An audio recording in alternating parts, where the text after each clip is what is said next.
И Ботев Пловдив започна подготовка за втория дял от футболното първенство. Официалният старт на жълто-черната година бе белязан от оставането на стадион Христо Ботев на вратаря Армен Барцумяни през пролетта.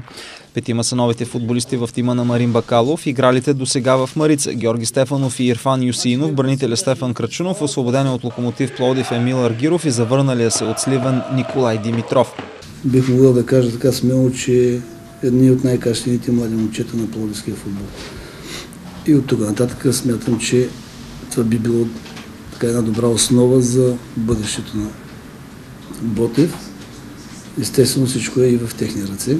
Тренировката пропусна голмайстор Атанас Курдов заради здравословни проблеми. В близките дни Марин Бакалов очаква разговор с бъдещия собственик на Ботев Цветан Василев за уточняване на датата за учредяването на акционерното дружество към клуба. Ние сме в очакване също. Казахме имаме уверение в средата на януари. Надявам се тази седмица до края да има.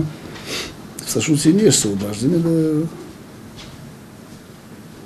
Повече от 300 фенове приветстваха днес жълто-черните си любимци. Канарщата ще се готвят до края на седмицата в Пловдив, след което заминават на лагер в Хисария.